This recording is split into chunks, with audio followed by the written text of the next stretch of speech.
तो सर नमस्कार, मेरा नाम बंसीलाल कुमावत है। मैं बेसिकली छोटी साड़ी के पास में स्वरूपगंज का रहवासी का रहने वाला हूँ। वैसे तो एक काश्तकार हूँ, काश्तकारी के साथ ड्राइवरी करता था और ड्राइवरी करने के साथ-साथ मेरे को सौभाग्य प्राप्त हुआ कि एक ऐसी संस्था में काम करने का मौका मिला जिसका मिशन है बीमारी और बेरोजगारी। बीमारी शब्द सुन के आपके ज़हन में आया होगा कि भला मैं ड्राइवर हूँ और काश्तकार हूँ, तो बीमारी के बारे में कैसे बता सकता हूँ? तो मैं आपको बताना चाहूँगा सर, बीमारियाँ 2 प्रकार की होती है, एक वायरल इन्फेक्शन से होती है और खान-पीन से होती है। जो वायरल इन्फेक्शन से जो बीमारी होती है उसमें डिग्री धारक डॉक्टर का होना ज़रूरी है और जो खान-पीन से बीमारी होती है, उसमें आपका और मेरा डॉक्टर होना ज़रूरी है। क्योंकि ये संस्कार अपने को दादा-परदादा से ऑलरेडी मिले हुए हैं कि अगर बचपन में गर्मी में दौड़ के आए और अपने को दादाजी ने कहा कि गर्मी में आया पानी मत पीने तो तेरे को सर्दी-जुकाम हो जाएगा। तो क्या अपने दादाजी डॉक्टर थे? नहीं थे। कहीं गिर गए, चोट लग गई तो मम्मी ने दूध में हल्दी मिला के अपने को पिला दी। क्या मम्मी डॉक्टर थी? नहीं थी। कहीं कट गया, छिल गया तो मम्मी ने हल्दी का लेप लगा दिया, मम्मी डॉक्टर थी? नहीं थी। तो कहने का मतलब जिस मम्मी डॉक्टर नहीं थी। तो जो खान-पीन से जो बीमारी होती है उसमें आपका और मेरा डॉक्टर होना ज़रूरी नहीं है। मैं जिस संस्था से बिलॉन्ग करता हूँ उस संस्था का नाम है एस्क्लेपियस वेलनेस प्राइवेट लिमिटेड। हमारे संस्था के MD doctor Sanjeev Kumar sir हैं और ऑपरेटर डायरेक्टर हैं हमारे साथ मामचंद रायपुरिया। दोनों ने 17 साल तक इंडियन आर्मी में देश की सेवा की है और देश की सेवा करने के बाद जब रिटायर हुए तो इन्होंने सोचा ऐसा कौन-सा काम करें जिसमें देश का भी भला हो, समाज का भी भला हो और खुद का भी भला हो। तो उन्होंने एक संस्था की स्थापना की। संस्था की स्थापना करने से पहले इन्होंने अपना खुद का एक हेड ऑफिस बनाया न्यू द्वारका सेक्टर 17 नई दिल्ली द्वारिका में और संस्था की स्थापना हुई थी सर 9 नवंबर 2014 को। हमारी संस्था को चलाने के लिए लीगल डॉक्यूमेंट्स जितने भी जो गवर्नमेंट गाइडलाइन द्वारा जितने भी लीगल डॉक्यूमेंट्स की जरूरत होती है वो हमारी संस्था फर्स्ट दिन से होल्ड करके चल रहे हैं। आप चाहो तो इसको यूट्यूब पे गूगल पे सर्च भी कर सकते हो। आगे की अगर मैं बात करूं तो हमारी संस्था को रनिंग में चलते हुए 12 साल हो गए। 12 साल के अंदर कई रिवार्ड और अवार्डों से नवाजा गया है। जैसे मिलियन बिलियन रिवार्ड हो गया, भारत शौर्य रिवार्ड हो गया, संकल्प सिद्धि रिवार्ड हो गया, एशियाई वन का रिवार्ड हो गया और चैंपियन ऑफ चेंजेस का रिवार्ड हो गया।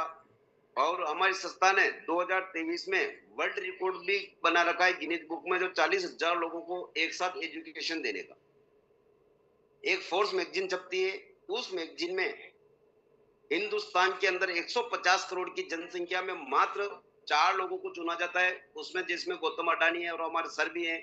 और उस मैगजीन में फर्स्ट आर्टिकल हमारे सर का छपा हुआ है कि आपने इतने कम समय में इतनी तरक्की कैसे की। 2 बार राष्ट्रपति द्वारा सम्मानित है।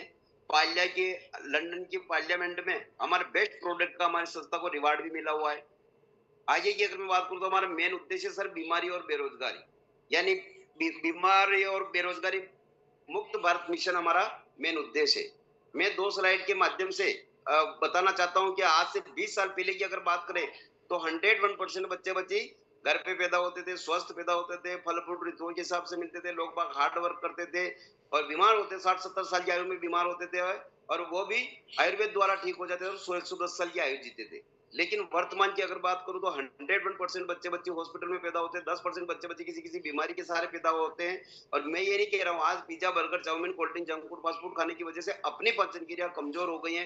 तो कमजोर होने के बाद मैं ये नहीं कह रहा हूँ आज भी 80-90 साल नहीं जीते हैं, आज भी जीते हैं। लेकिन 40 से 45 साल की उम्र में जाते जाते किसी को बीपी हो गई, शुगर हो गया, थायराइड हो गया, अस्थमा हो गया और बाकी का जो जीवन है 40 से 45 साल की बाकी का जो जीवन है वो गोली दवाई के सारे अपन निकालते हैं। उसका मेन कारण है कि सर पहले की जो बीमारी थी मलेरिया, डिप्थीरिया, चेचक, प्लेग, चिकनगुनिया, फोक्स ये जो बीमारियां होती थी, ये जो इन बीमारियों को महामारी कहते थे और इनसे गांव के गांव खाली हो जाते थे। लेकिन आज मेडिकल साइंस को सैल्यूट करते हैं कि इन बीमारियों से कोई नहीं मरता है क्योंकि इन बीमारियों की सबकी वैक्सीन बन चुकी है और ये होती थी किसी की सूक्ष्म विषाणु की वजह से। लेकिन आज की जो वर्तमान की जो बीमारियां हैं arthritis asthma, diabetes, hypertension, cancer, stroke, Alzheimer, obesity ये जो बीमारियां हैं इन बीमारियों को होने का कोई सूक्ष्म विषाणु नहीं है। इन बीमारियों को होने का सिर्फ एक ही कारण है अपने क्या खाया, कब खाया और कैसे खाया। क्योंकि अपने शरीर को चलाने के लिए जो 11 प्रकार के पोषक तत्व चाहिए थे वो मिलते थे अपने को गॉडमेड खाने से यानी भगवान का बनाया हुआ खाना खाते थे, दूध, दही, घी, फल, फ्रूट ये ओरिजिनल चीज खाते थे। लेकिन आज वो खाना छोड़ के अपन क्या खा रहे हैं लोगों का बनाया हुआ रिफाइनरी खाना, मेन फूड खाना खा रहे हैं, pizza, burger, chow mein, cold drink, junk food, fast food. इसकी वजह से अपने इम्यूनिटी पावर डाउन हो रहा है और इसका मेन कारण है सर कि पहले अपना रिक्वायरमेंट जो आज से 20 साल पहले की अगर बात करें तो खेती जो होती थी वो बैलों द्वारा होती थी, गोबर डाल के नेचुरल तरीके से खेती करते थे, और वही खेती आज मॉडलिंग तरीके से लोग बाग ट्रैक्टर द्वारा कर रहे हैं और पेस्टिसाइड छिड़काव करके कर रहे हैं। पहले के टाइम में जो खाना बनता था वो चूल्हे पे बनता था, लोहे के, तांबे के, मिट्टी के, कांसे के, पित्तल के बर्तनों में खाना बनता था। अधिकतर माता बहनों को गर्भवती भी होती थी, उनकी आयरन की कमी भी इससे बर्तनों से पूरी हो जाती थी। और एक से 1.5 घंटा 2 घंटे लगते थे खाना बनने में, और इतना स्वादिष्ट बनता था। लेकिन वही जो खाना 2 घंटे में बनता था वो खाना आज आधे घंटे में तैयार हो रहा है, और वो भी एल्यूमिनियम और प्लास्टिक के बर्तनों में तैयार हो रहा है, जिससे भी अपनी इम्यूनिटी पावर, पहले के टाइम में एल्यूमिनियम और प्लास्टिक के बर्तनों में खाना बन रहा है, जिसकी वजह से भी अपनी इम्यूनिटी पावर डाउन हो रही है। और पहले के टाइम में pizza, burger, chow mein, cold drink, junk food, fast food में नहीं समझते थे, लेकिन आज तो बच्चे बच्चे ऑनलाइन मंगवा रहे हैं। अगली अगर अपन बात करें तो पहले के टाइम में क्या होता सर, फिजिकल एक्टिविटी बहुत होती, कहीं स्कूल जाना,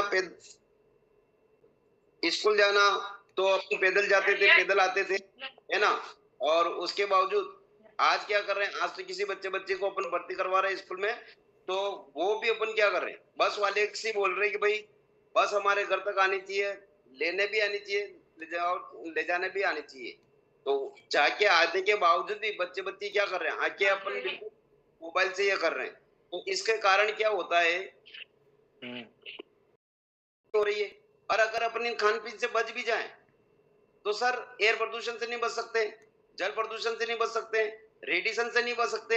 मैं नहीं कह रहा हूं सर कि WHO की रिपोर्ट कहती है कि आज हिंदुस्तान के अंदर हर 1 मिनट में 4 मौतें हो रही है हार्ट अटैक की वजह से।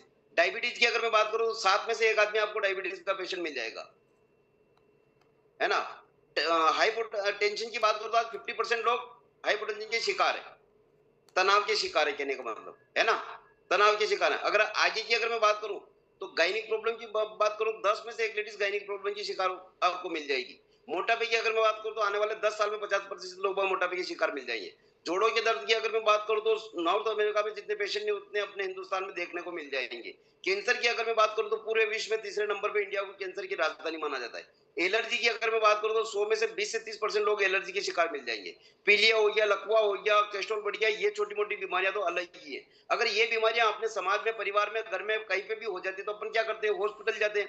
लेकिन मैं एलियोपैथी को भी गलत नहीं कह रहा हूं, लेकिन ये जो बीमारियां हैं, इन बीमारियों को एलियोपैथी की मेडिसिन द्वारा रोका जा सकता है, लेकिन जड़ से खत्म नहीं किया जा सकता। हमारे कंपनी के MD doctor Sanjeev Kumar sir कहते हैं कि 5000 साल पुराना आयुर्वेद अगर दोबारा अपन अपनाते हैं यहाँ से, तो अपन यहाँ से जीवन भी बचा सकते हैं और पैसा भी बचा सकते हैं। तो इसलिए हमारी संस्था ने 13 कैटेगरी में प्रोडक्ट बना रखे सर। Thank you sir.